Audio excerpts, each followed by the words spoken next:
ಮಗು ನಮಗೂ ಬಾಲ್ಯ ಇರಬೇಕು ಅಂತ ಅನ್ನಿಸ್ತದಪ್ಪ.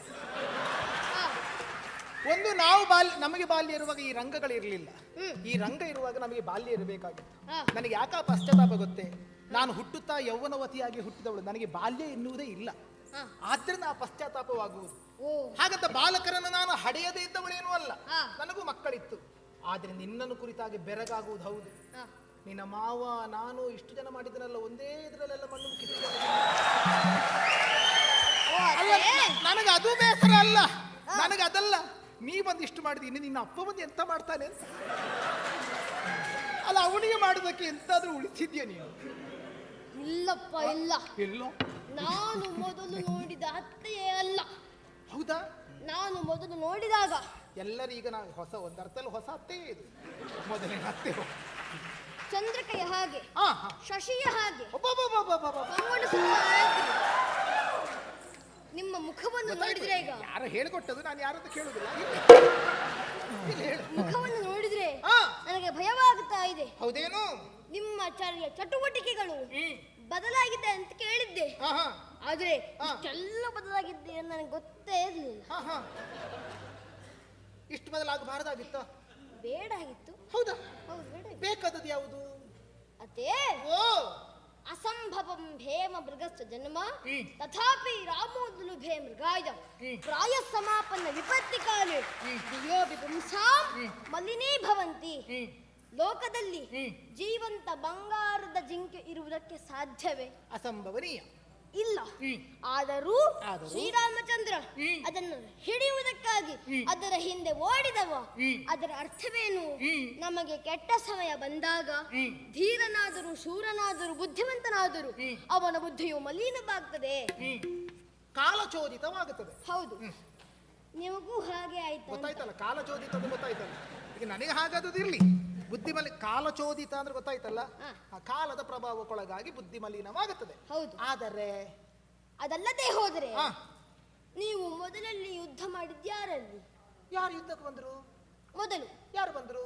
ನಿಮ್ಮನ್ನು ಕೇಳ್ತಾ ಇರೋದು ನಾನು. ಅಲ್ಲ, ಅದೇ ಸರಿಯಪ್ಪ. ನೀನ್ ನಾನು ಯಾರಲ್ಲಿ ಯುದ್ಧ ಮಾಡಿದೆ ಅಂತ ನೀ ತಿಳ್ಕೊಂಡಿದ್ದಿ? ಅರ್ಜುನನಲ್ಲಿ. ನಿನಗೆ ಗೊತ್ತುಂಟು, ಸುಮ್ಮನೆ ನನ್ನ ಬಾಯಿ ಬಿಡಿಸುದ ನೀನು? ಅರ್ಜುನನಿಗೆ ನಾನು ಬಹಳ ನನ್ನ ಗಂಡನಂಟು. ಹೌದು, ನಿನ್ನ ಮಾವ. ಅವನಿಗೆ ನಾನು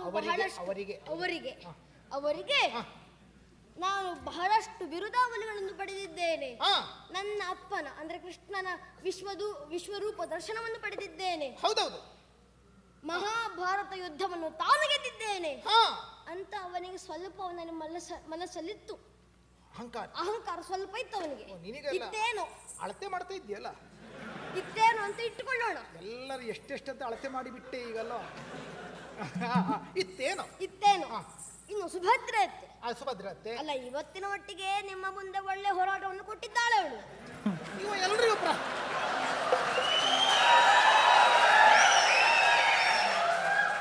ಅಲ್ಲ, ಇವ ಎಲ್ಲರಿಗೂ ಪ್ರಶಸ್ತಿ ಪತ್ರ ಕೊಡ್ಲಿಕ್ಕೆ ಬಂದನಲ್ಲ ಅಂತ. ಸರಿಯಪ್ಪ, ಸುಭದ್ರೆ ಅಲ್ಲ, ಸುಭದ್ರ ಹತ್ರ ಸಾಮಾನ್ಯ ಮಾಡಿದ್ದಾರೆ. ಈಗ ನಾನಿಷ್ಟು ಮಾಡಿದೆಪ್ಪ, ಈಗ ನನಗೆಷ್ಟು? ಅಲ್ಲ, ನೀವೇ ಇಷ್ಟು ಮಾಡಬೇಕಾದ್ರೆ ಅವಳು ಅಷ್ಟು ಮಾಡುದು ಅನಿವಾರ್ಯತೆ.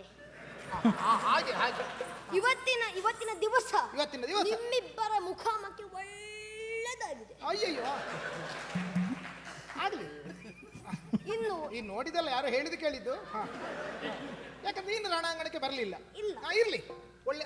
ನೀವು ಅಳಿಯನಾದ ನಿನಗಾದ್ರೂ ಇಬ್ಬರ ಅತ್ತೆ ಅಂದ್ರೆ ಹೊಡೆದಾಡಿಕೊಳ್ಳೋದು ಒಳ್ಳೆದಾಯ್ತಲ್ಲ. ನೀವು ಎಷ್ಟು ಅಳಿಯರಿಗೆ ಅತ್ತೆ ಮೇಲೆ ದ್ವೇಷ ಉಂಟು ಗೊತ್ತುಂಟ ನಿನಗೆ? ಅಯ್ಯೋ ದೇವರೇ, ಹುಡುಗಿ ಮಗಳಾದ್ರೂ ಬೇಕು, ಅತ್ತೆ ಅಲ್ಲ ಅಂತ ಹೇಳೋರಿದ್ದಾರೆ. ಇರ್ಲಿ. ನೀವು ಈಗ ಶ್ರೀಕೃಷ್ಣನ ಪ್ರೀತಿಯ ತಂಗಿ. ಹೌದಪ್ಪ.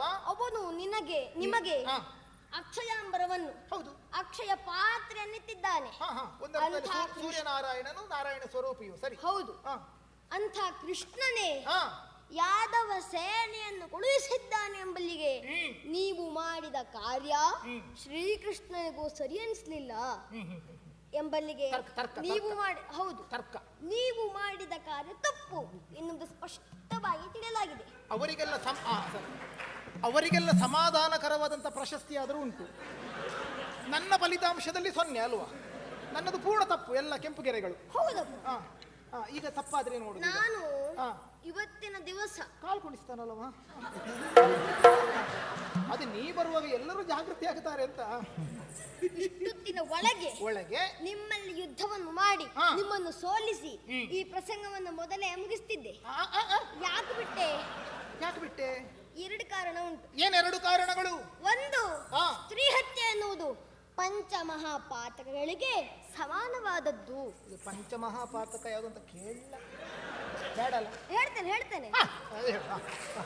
ಬ್ರಹ್ಮಹತ್ಯ, ಸುರಾಪಾನ, ಸ್ವರ್ಣಸ್ಥೇಯಿ, ಗುರುತಲ್ಪಘ ಏತೆ ಸರ್ವೇ ಪೃಥಜ್ಞೇಯ ಮಹಾಪಾತಕಿನೋ ನರಃ. ಅಂದರೆ ಬ್ರಹ್ಮಹತ್ಯೆ ಮಾಡುವುದು ಅಂದ್ರೆ ಬ್ರಾಹ್ಮಣನನ್ನು ಕೊಲ್ಲುವುದು. ಬ್ರಹ್ಮಹತ್ಯೆ ಮಾಡುವುದು, ಮದ್ಯಪಾನವನ್ನು ಮಾಡುವುದು, ಗುರುವಿನ ಪತ್ನಿಯೊಳಗೆ ಸಂಬಂಧವನ್ನು ಬೆಳೆಸುವುದು, ಚಿನ್ನವನ್ನು ಕಳ್ಳತನ ಮಾಡುವುದು. ಈ ನಾಲ್ಕರ ಸಹವಾಸವನ್ನು ಯಾರು ಮಾಡ್ತಾರೋ ಅವರು ಕೂಡ ಪಂಚಮಹಾಪಾತಗಳಿಗೆ ಅವರು ಕೂಡ ಪಂಚಮಹಾಪಾತಗಳು. ಸರಿ, ನೀನಾಡಿದ್ದು ಸರಿ. ಆದರೆ ಅದಿರುವುದು ಯಾರಿಗೆ? ಸುರಪಾನವನ್ನು ಮಾಡಬಾರದು, ಗುರುಪತ್ನಿಯ ಸಂಘವನ್ನು, ನಿನಗದು ಗೊತ್ತಾಗುದಿಲ್ಲ. ಅದು ಪತ್ನಿಯ ಸಂಘವನ್ನು ಮಾಡಬಾರದು ಎನ್ನುವಂಥದ್ದು ಇರುವಂಥದ್ದು ಅದು ಪಾತಕಗಳು. ಪಂಚಮಹಾಪಾತಕಗಳೇ ಬೇರೆ. ಸರಿ, ನೀ ಹೇಳಿದ್ರೆ ಸ್ತ್ರೀ ಹತ್ಯೆ ಎನ್ನುವಂಥದ್ದು ಬರುತ್ತದೆ. ಇರಲಿ, ಈಗ ನಾನು ಸ್ತ್ರೀ ಹತ್ಯೆ ಮಾಡಬೇಕಾದ್ರೆ ಯುದ್ಧ ಆಗಬೇಕಾ ಬೇಡುವ? ಯೋಚನೆ ಎಂತದ್ದು? ನೀ ಬಂದ ಯುದ್ಧಕ್ಕಲ್ವ? ಎಂತದ್ದು ಯೋಚನೆ? ಎಂತದ್ದು? ಕೈಯಲ್ಲಿ ಬಿಲ್ಲು ಬಾಣ ಹಿಡಿದು ಎಂತದಕ್ಕೆ ಯುದ್ಧವನ್ನ ಮಾಡ್ತೇನೆ? ಮತ್ತೆ ಯೋಚನೆ ಎಂತದಕ್ಕೆ? ಇದು ಒಂದು ಕಾರಣ. ಆಮೇಲೆ ಈಗ ಸ್ತ್ರೀ ಹತ್ಯೆ ಯಾರು ಮಾಡ್ಲಿಲ್ವಾ? ನನ್ನ ಯೋಚನೆಗೆ ಯಾರು ಮಾಡ್ಲಿಲ್ಲ, ನನ್ನ ತಲೆಗೆ ಬಂದದ್ದು ಅಷ್ಟೇ ಅಲ್ವಾ? ಹೌದು. ನಾಳೆ ಅಪ್ಪನಲ್ಲಿ ಹೋಗಿ ಕೇಳು, ಆಯ್ತಾ? ನಿನ್ನ ಅಪ್ಪ ಮೊದಲು ಏನು ಮಾಡಿದ್ದ, ಯಾರ ತಲೆ ಕಡ್ದಿದ್ದ, ಯಾವ ಹೆಣ್ಣಿನ ತಲೆ ಕಡ್ದಿದ್ದ ಕೇಳು, ಹೇಳ್ತಾರೆ. ಗೊತ್ತಾಯ್ತಾ? ಈಗ ತೊಂದರೆ ಇಲ್ಲ. ನಿನ್ನ ಗೊತ್ತಿಲ್ಲ ಅಂತ ಏನಾದ್ರು ಪ್ರಾಮಾಣಿಕತೆ ಉಂಟು ನೋಡಿ, ನಿನ್ನ ಹತ್ರ ಒಳಿತದು. ಇದು ಒಂದನೇ ಕಾರಣ. ಯುದ್ಧ ಮಾಡಿದ್ರೆ ನಾನು ಕೊಲ್ಲಬೇಕಾಗುತ್ತದೆ ಹೌದು ಎನ್ನುವುದು ಆ ಕಾರಣ ಒಂದು. ಅದು ಒಂದು ಕಾರಣ. ಇನ್ನು ಎರಡನೇ ಕಾರಣ. ಎರಡನೆಯದು ರತಿ ಕಲ್ಯಾಣ. ಹೌದು. ರಾತ್ರೋರಾತ್ರಿ ನನ್ನ ಅಪ್ಪನ ಮಾತಿಗೆ ಬೆಲೆಯನ್ನು ಕೊಟ್ಟು ಅಲ್ಲಿ ಹೋರಾಡಿ ರತಿಯನ್ನು ತಂದು ನನಗೆ ಮದುವೆಯನ್ನು ಮಾಡಿಸಿದವರು ನೀವೇ. ಹೌದಪ್ಪ. ಹಾಗಾಗಿ ಬಿಟ್ಟಿದ್ದೇನೆ, ಯುದ್ಧವನ್ನೇ ಮಾಡ್ತೇನೆ. ಮುಂದೊತ್ತಿ ಬಂದಲ್ಲಿ ನನ್ನ ಶರದ ರುಚಿ ತೋರಿಸಬೇಕಾಗ್ತದೆ. ಜಾಗ್ರತೆ. ನಿನಗೆ ಹುಡುಗಿ ಕೊಟ್ಟ ಕಾರಣ ಈಗ ನನಗೆ ಹೊಡೆಯದೆ ಬಿಡುವುದಲ್ಲ ನೀನು. ನಿನಗೆ ಹುಡುಗಿಯರ ಸಂಘ ಗೊತ್ತುಂಟಲ್ಲ ನಿನಗೆ. ಹಾಗಾದ್ರೆ ಅವಳನ್ನು ಕೊಟ್ಟ ಕಾರಣಕ್ಕೆ ಬಿಡ್ತೀಯಾ? ಬಿಡೋದಿಲ್ಲ, ಯುದ್ಧ ಮಾಡ್ತೇನೆ. ಏನು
ಅದೇ ಸಂದರ್ಭವನ್ನು ಮತ್ತೆ ನೆನಪಿಸಿಕೊಳ್ಳುವುದು ಬೇಡ.